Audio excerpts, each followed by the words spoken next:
Hello বন্ধুরা, আমি কাকুলি। আমার চ্যানেল কাকুলি হ্যান্ডিক্রাফটে সবাইকে স্বাগত। আজকে খুব সুন্দর একটা শাড়ি পেন্টিং টিউটোরিয়াল ভিডিও তোমাদের সাথে শেয়ার করার জন্য চলে এসেছি।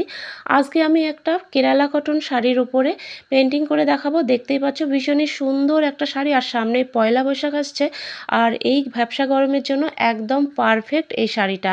তো তোমরাও এই শাড়িটা নিজেরা বাড়িতে তৈরি করে নিতে পারবে যদি আমার ভিডিওটা পুরোটা দেখো। শাড়ির নিচের দিক পার্টটা কিন্তু আমি একটু চওড়া করে দিয়েছি লতানো ডিজাইন, আর এই যে দেখছো কর্নার করে ডিজাইন করেছি, এটা কিন্তু আঁচল। আর এই যে ওপরে সরু করে বর্ডার দিয়েছি, এটা কিন্তু প্লেটে যাবে।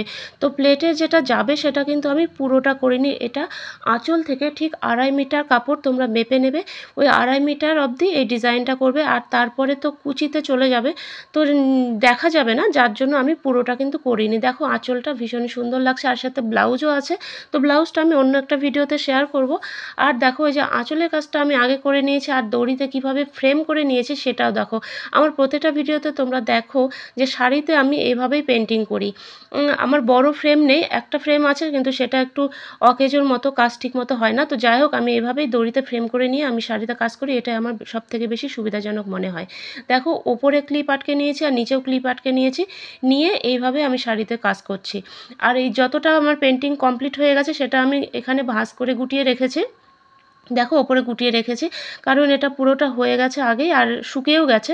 না শুকালে এভাবে গোটানো যেত না, তাহলে রঙটা লেগে যেত, পেন্টিংটাই নষ্ট হয়ে যেত, ডিজাইনটা। তো শুকিয়ে গেছে জন্য এভাবে আমি গুটিয়ে রেখেছি, আর এই যে কাজ করছি। আর দেখো পেন্টিংটা কতটা সহজ, তোমরা নিজেরাও পারবে। এই জন্যই বললাম, দেখো এরকম ছোট ছোট ফুল তো তোমরা নিজেরাও করতে পারো। আমার প্রত্যেকটা ভিডিওতে এই ফুলগুলো আমি কিভাবে করি দেখায়, অনেক ডিজাইন এই ফুল দিয়ে করি আমি।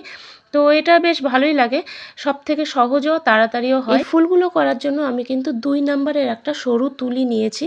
যেহেতু ফুলগুলো রাউন্ড শেপের আছে, তাই গোল তুলিটাই বেশি ভালো হবে। আর পাতাগুলো করার জন্য আমি একটা 4 নাম্বারের ফ্ল্যাট ব্রাশ নিয়েছি। পাতাগুলো করার সময়, সব সময় পাতা করার সময় ফ্ল্যাট ব্রাশ দিয়ে করবে, তাহলে তাড়াতাড়ি হবে, একবারে পাতা শেপ চলে আসে। তো দেখতেই পাচ্ছ একইভাবে আমি কিন্তু আগে ফুল আর কুঁড়িগুলো কিছুটা দূরত্ব গ্যাপ রেখে রেখে সেগুলো আগে করে নেব।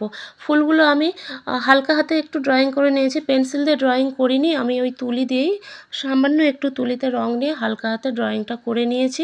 আর তারপরে দেখো আমি ফুলগুলো করে নিলাম কিছুটা, তারপরে এখন পাতা আর ডাল দিয়ে কিভাবে একটা ফুলের সঙ্গে আর একটা ফুল জুড়ে দিচ্ছি, আর তাহলেই হয়ে যাচ্ছে এরকম সুন্দর একটা লতানো ডিজাইন। বুঝতেই পারছো আজকের ডিজাইনটা কত সহজভাবে আমি তোমাদের দেখাচ্ছি। এভাবে ফুলগুলো আগে করে নেবে, ফুল আর কুঁড়িগুলো করে নেওয়ার পর তারপরে ডাল আর পাতা দিয়ে ফাঁকা অংশগুলোকে ভরাট করে দেবে। একটা ফুলের সঙ্গে আর একটা ফুল ডাল সহকারে জুড়ে দিলে দেখবে কত সুন্দর একটা ডিজাইন হয়ে যাচ্ছে। আশা করব তোমরা বুঝতে পেরেছো। আর এরকম সুন্দর সুন্দর ডিজাইনের শাড়ি তোমরা নিজেরাও বাড়িতে করতে পারবে। এবার পয়লা বৈশাখে নিজেদের শাড়ি নিজেরাই পেন্টিং করে নেবে। আমি কেরালা কটন শাড়ির উপর পেন্টিং করছি, তোমরা চাইলে কিন্তু অন্য এক কালারের শাড়ির উপরেও এই পেন্টিংটা করতে পারো। আর কেরালা কটন শাড়িটা তোমাদের আশেপাশে যে কোনো দোকানেই কিন্তু তোমরা পেয়ে যাবে, কাপড়ের দোকানে কিংবা কোনো শপিং মলে কিংবা অনলাইনে অর্ডার করলেও পেয়ে যাবে। ভীষণই আরামদায়ক এই শাড়িগুলো, আর আমার কাস্টমারগুলো বেশিরভাগ এই শাড়িগুলোই চায় আমার কাছ থেকে। এই শাড়িগুলোই ওপরেই ওরা পেন্টিং করে নিতে চায়, কারণ এই শাড়িগুলো দেখতে বেশি ভালো লাগে।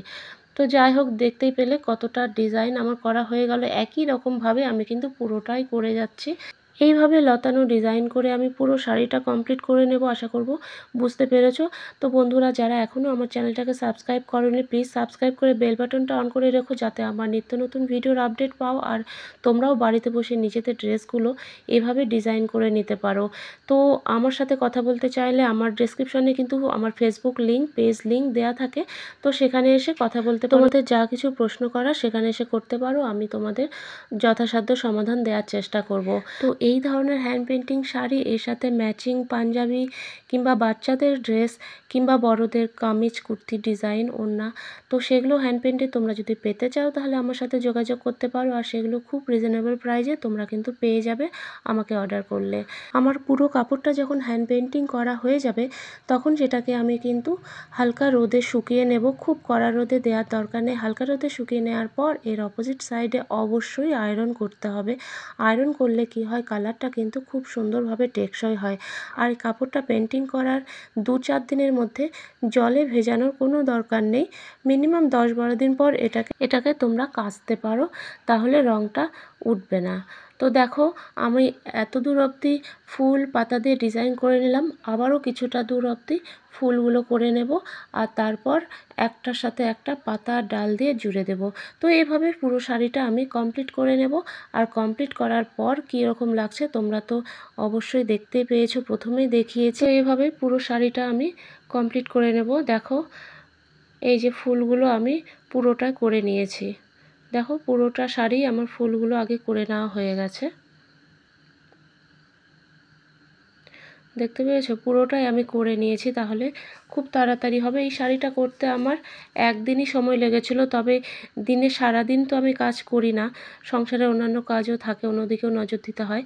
তো যাই হোক কয়েক ঘন্টা টাইম লেগেছিল পুরো শাড়িটা আমার কমপ্লিট করতে। দেখেছো তো এইভাবে তোমরা যদি করো তাহলে তোমাদের কাজটাও খুব ইজি হয়ে যাবে আর বাড়িতে নিজেদের শাড়িগুলো নিজেরা এইভাবে পেন্টিং করে নিতে পারবে। হয়ে গেল আমার সুন্দর শাড়ি পেন্টিং। তবে ভালো করে শুকিয়ে নেবে আর আয়রন করতে একদম ভুলো না। তো আজ ছিল এই পর্যন্তই, দেখা হবে নেক্সট ভিডিওতে। সবাই খুব ভালো থেকো, সুস্থ থেকো, টাটা। ব্লাউজের ভিডিওটা কিন্তু অবশ্যই আমি তোমাদের সাথে নেক্সট দিন শেয়ার করব। দেখো ভীষণই সুন্দর লাগছে না, আর ব্লাউজটাও কিন্তু ভীষণই সুন্দর হয়েছে। শাড়ির থেকে আমার তো ব্লাউজটা বেশি ভালো লেগেছে। তো যাই হোক তোমাদের কেমন লাগলো কমেন্ট করে জানিও। ভালো থেকো সবাই, সুস্থ থেকো, টাটা।